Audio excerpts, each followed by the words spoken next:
Esto es DW Noticias desde Berlín. Réplicas del terremoto en Birmania vuelven a aterrorizar a los sobrevivientes del sismo del pasado viernes. Las labores de rescate se ven dificultadas por los escombros y la falta de equipos médicos, pero también por la guerra civil que azota al país. La junta militar que ejerce el poder realizó nuevos ataques aéreos en medio de la catástrofe. Estos son nuestros titulares.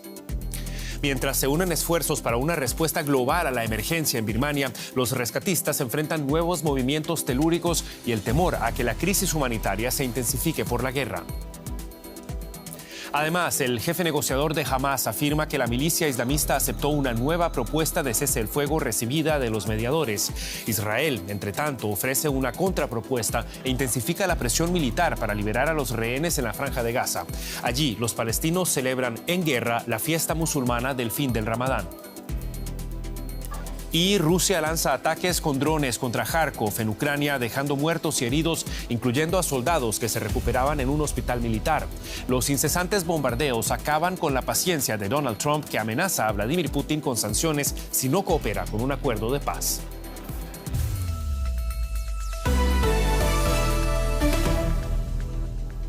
Los saluda Javier Arguedas. Gracias por informarse con nosotros. Más de 2 días después del devastador terremoto en Birmania, nuevas réplicas han sacudido el país este domingo. Son ya más de 1.700 las víctimas mortales. La ayuda internacional continúa llegando, pero la ONU advirtió que la grave escasez de equipo médico dificulta las labores de emergencia. La guerra civil que azota al país también deteriora la situación. La junta militar que gobierna Birmania ha sido acusada de llevar a cabo ataques aéreos tras el sismo. Mientras trabajan al límite entre escombros con peligro de derrumbe, los rescatistas sienten una réplica. Esta vez han tenido suerte, pero los equipos de rescate saben que podrían darse más temblores tras el devastador terremoto del viernes. Aún así, continúan y su tenacidad a veces se ve recompensada.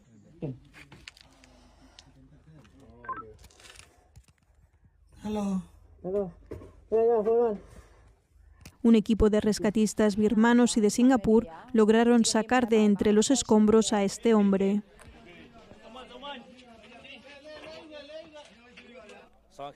Trabajamos 24 horas en este operativo para salvar a este hombre. Llevaba unas 40 horas atrapado bajo los escombros. Cada vez más equipos de rescate y bienes escasos están llegando a Birmania, un país de por sí sumido en una guerra civil. Muchas de las zonas más afectadas no están bajo el control de la gobernante junta militar. Tras el terremoto, las fuerzas gubernamentales han sido acusadas de bombardear el norte del país y de bloquear la entrada de ayuda a la región de Sagaing. Los grupos revolucionarios querían acudir a ayudar a los civiles, pero no pudieron. El principal movimiento rebelde, conocido como Gobierno de Unidad Nacional, anunció un alto el fuego unilateral parcial de 2 semanas para favorecer las labores de rescate. Pero aunque cesen los combates, no habrá alivio para la población, ya que en muchos casos la maquinaria necesaria para retirar los escombros está a horas, días, quizás semanas o incluso meses de poder llegar allí. El Servicio Geológico de Estados Unidos calcula que hasta 10.000 personas podrían haber fallecido, pero los esfuerzos de los equipos de emergencia continúan. Cada rescate es una pequeña victoria que los impulsa a seguir adelante. Fijamos la mirada en Medio Oriente. El Gabinete de Seguridad de Israel votó anoche a favor de incrementar la presión militar sobre la milicia islamista Hamas en la Franja de Gaza. La decisión se da luego de que Hamas afirmara haber aprobado una nueva propuesta de alto el fuego de los mediadores Egipto y Qatar. Israel presentó una contrapropuesta coordinada con Estados Unidos que busca liberar a un mayor número de los rehenes que Hamas, organización considerada terrorista por varios países, mantiene en su poder. A principios de mes, Israel puso fin a la tregua en Gaza, dejando poco que celebrar a los palestinos de la franja con motivo de la fiesta musulmana del fin del ayuno al término del Ramadán.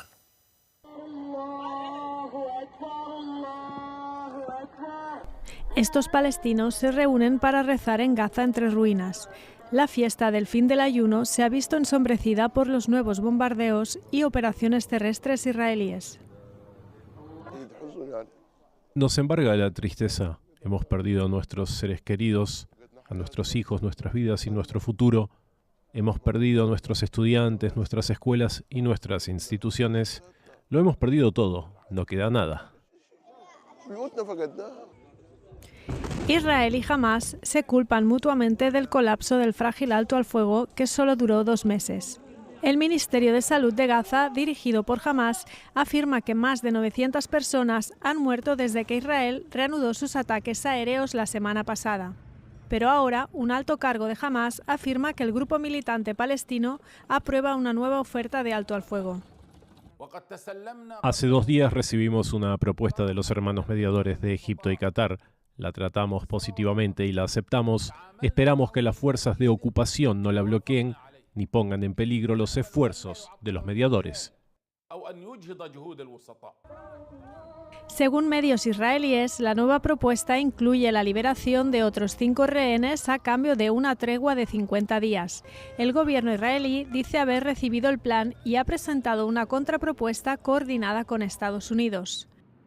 Pero a falta de un acuerdo, Israel sigue adelante con su ofensiva en Gaza. Al parecer, estas imágenes que el ejército israelí publicó el sábado muestran ataques en el sur. El ejército afirma que tropas israelíes trabajan ahora para ampliar la zona de colchón en las fronteras del territorio. Mientras tanto, en Tel Aviv, miles de personas han vuelto a salir a la calle para protestar contra el primer ministro Benjamín Netanyahu. Exigen que el gobierno ponga fin a su ofensiva en Gaza. Estoy aquí porque, como todos los días, reclamo un alto el fuego, el fin de la guerra, el regreso de los rehenes y la vuelta a la mesa de negociaciones. Debemos traer de vuelta a los 59 rehenes que siguen allí. Los que aún viven no sobrevivirán. Por ahora, todas las miradas están puestas en los negociadores que intentan lograr una nueva tregua en esta guerra despiadada. La periodista Maya Siminovich se encuentra en Tel Aviv cubriendo el transcurso de las sensibles negociaciones para nosotros. Maya, muy buenas noches para vos. 2 propuestas para un cese el fuego parecen estar sobre la mesa. ¿En qué difieren las exigencias y qué tan lejos están las partes de una nueva tregua? Hola, Javier. Parece que las partes están bastante lejos. En lo que difieren es que Hamás por ahora parece haber aceptado liberar a 5 rehenes vivos a cambio de cientos de presos y detenidos palestinos y 50 días de tregua, como decíamos.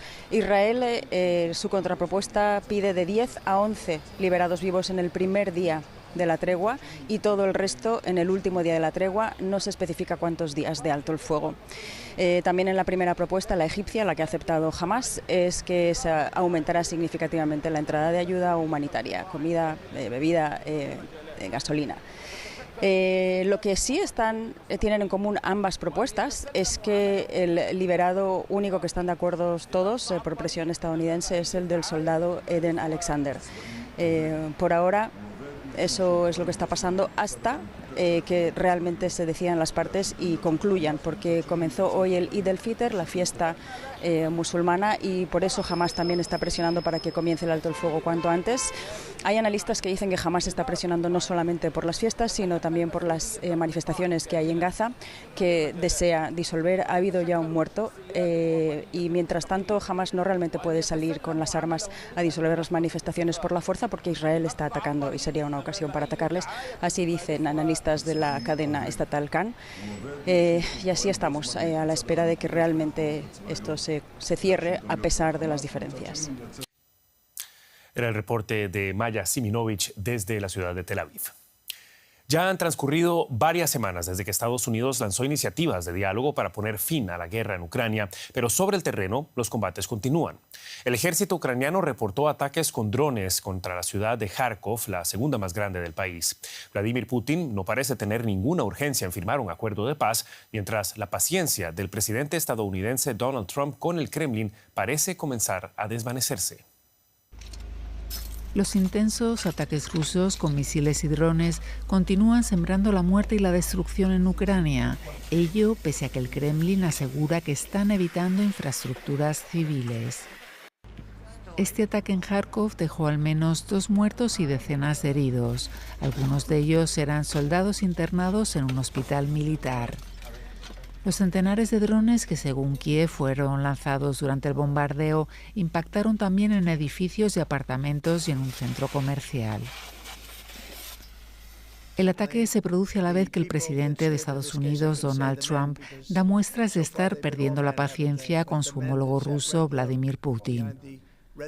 En un cambio de tono radical hacia Moscú, Trump dijo estar muy enojado después de que Putin sugiriera que el presidente de Ucrania, Volodymyr Zelensky, debe dimitir como condición previa para la paz. Putin también propuso una administración de transición en Ucrania auspiciada por la ONU. ¿Con qué propósito?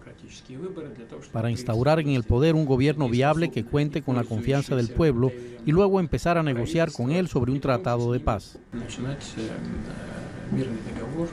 En una entrevista con la cadena estadounidense NBC, el presidente Trump dijo: si Rusia y yo no logramos llegar a un acuerdo para detener el derramamiento de sangre en Ucrania, y si creo que fue culpa de Rusia, voy a imponer aranceles secundarios al petróleo, a todo el petróleo que salga de Rusia. Y añadió que los aranceles podrían ser de entre el 25 y el 50%.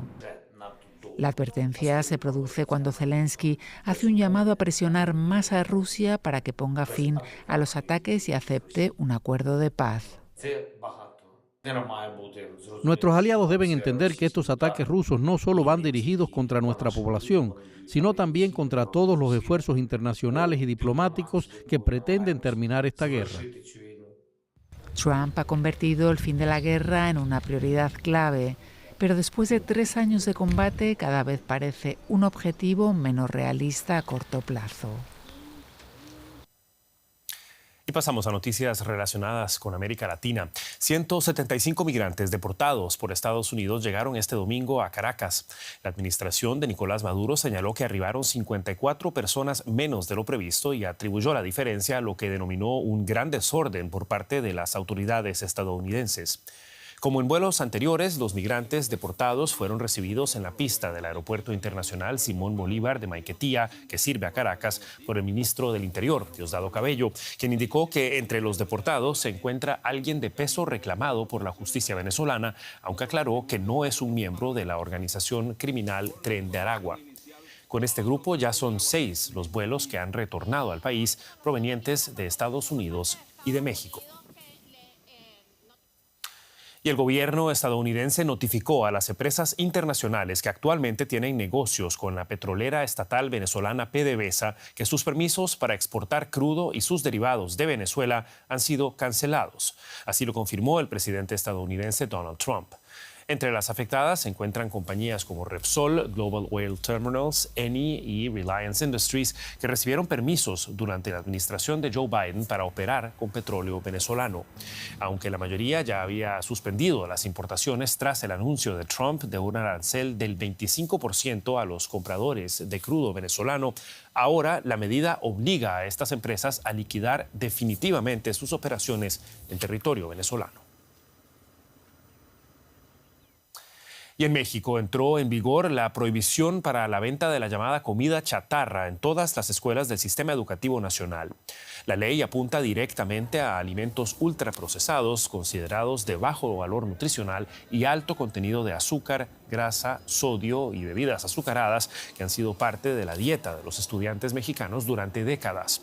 Según datos de la organización El Poder del Consumidor, en México el sobrepeso y la obesidad infantil han aumentado un 120% en las últimas 3 décadas. Y antes de irnos, el primer cohete orbital lanzado desde Europa continental se estrelló el domingo tras apenas medio minuto de vuelo desde la base espacial noruega de Andøya en el Ártico. El cohete Spectrum, un aparato de 2 etapas desarrollado por la empresa alemana ESA Aerospace, empezó a oscilar tras su despegue, giró y se estrelló. Sin embargo, la startup con sede en Múnich que desarrolló el cohete calificó el lanzamiento de gran éxito. Esto debido aparentemente a la experiencia y a los datos recopilados durante esos 30 segundos que estuvo en vuelo.